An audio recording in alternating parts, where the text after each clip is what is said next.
Imagine being pulled over on a dark highway. The person walking up to your window has a badge, a firearm, and the legal authority to arrest you.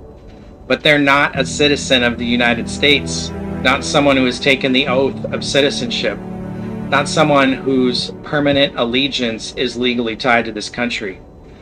That scenario may soon become reality in Washington state because lawmakers in Olympia have advanced legislation that allows non-citizens to become police officers, firefighters, fish and wildlife officers, corrections officers, and even deputy prosecutors. Supporters say the move is necessary to solve a staffing crisis. Critics say it crosses a line about who should wield the power of government over American citizens.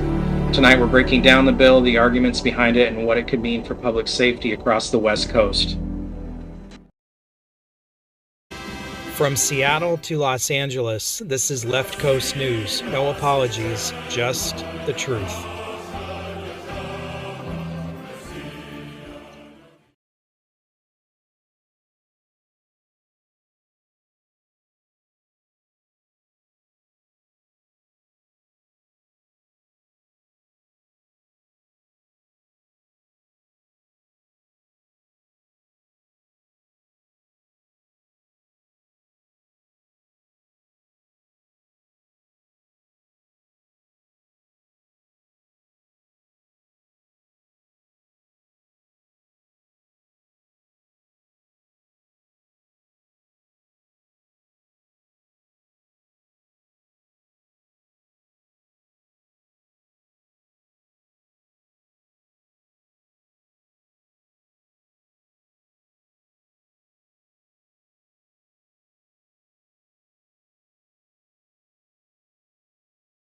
Welcome back to Left Coast News, where we break down the policies shaping Washington, Oregon, and California. Tonight we're looking at a controversial proposal moving through Olympia that would dramatically change who can serve in some of the most powerful roles in state government. What this bill does. The legislation is Senate Bill 5068. The bill removes the requirement for that certain public safety employees must be U.S. citizens. Instead, it allows anyone legally authorized to work in the United States to hold these positions. That includes people with green cards, refugee or asylum status, certain visa categories, and other forms of federal work authorization. And the list of jobs affected is significant. Under this bill, non-citizens could potentially serve as police officers, sheriff's deputies, corrections officers, fish and wildlife enforcement officers, firefighters, employees within the prosecuting attorney's office, including deputy prosecutors. These aren't symbolic positions. These are jobs that carry real government authority. The power of the state.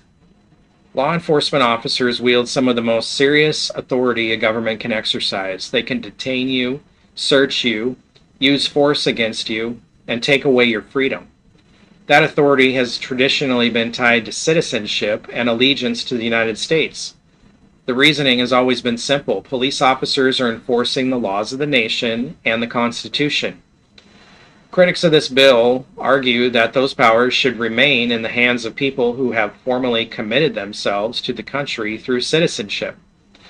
Supporters respond that many legal residents already serve their communities and can be just as committed to public service. The firearms question. There's also a legal wrinkle that has caught people's attention. Federal firearm law places certain restrictions on gun possession for some categories of non-citizens.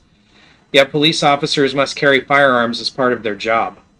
So critics argue that Washington lawmakers are willing to create exceptions when government employees need guns, while simultaneously passing some of the strictest gun restrictions in the country for all of us ordinary citizens.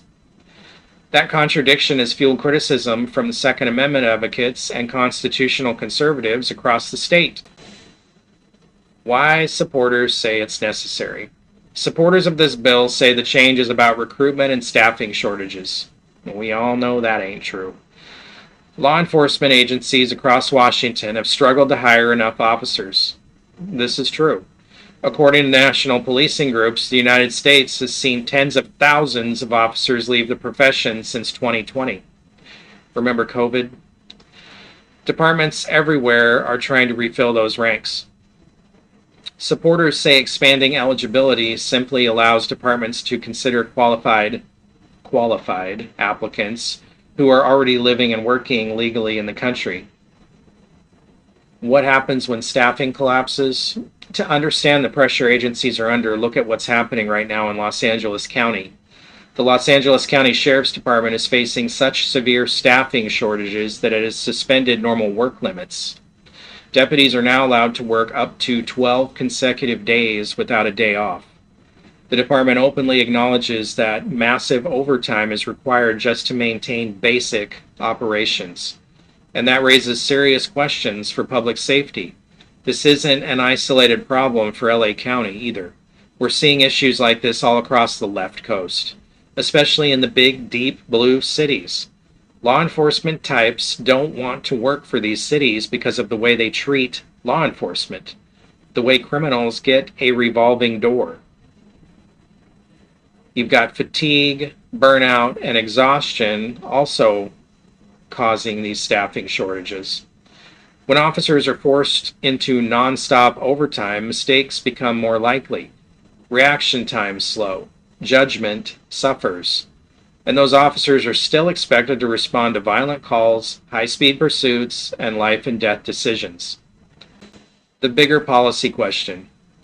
The real debate here may not actually be about immigration at all. It may be about why policing has become so difficult to recruit for in the first place.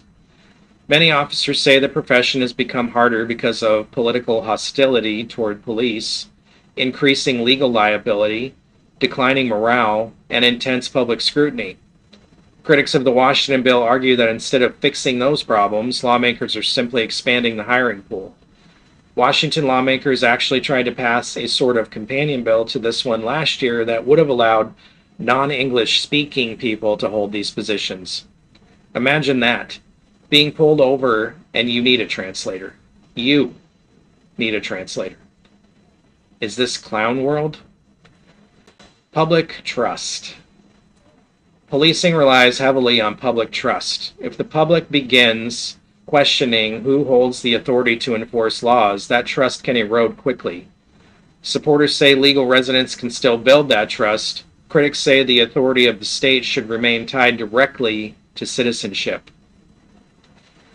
Washington's proposed law allowing non-citizens to serve in public safety roles is already sparking intense debate. Supporters see it as a practical solution to a staffing crisis. Critics see it as a fundamental shift in who should wield the coercive power of the government. As agencies across the country struggle to recruit officers, this debate is likely to spread far beyond Washington state. Because the core question remains, who should have the authority to enforce law, and what obligations should come with that power? Thanks for watching Left Coast News. Please like, share, and follow us for more stories about the left coast. You can find us on all your favorite social media, YouTube, Rumble, BitChute, Brighteon, Spotify, Patreon, Facebook, Instagram, X, Truth Social, Substack, and TikTok. Visit our website, leftcoastnews.net or behindthelinepodcast.com for more information. Also, drop a comment below. I'm genuinely curious what you think of this. I think it's insane. I think that citizens need to hold these positions, and I think the reasoning behind the Democrats wanting to push this has nothing at all to do with staffing and more to do with who they can control and trying to make some kind of weird statement, cultural statement about who's on the police force. Anyway, let me know what you think. Thank you for watching.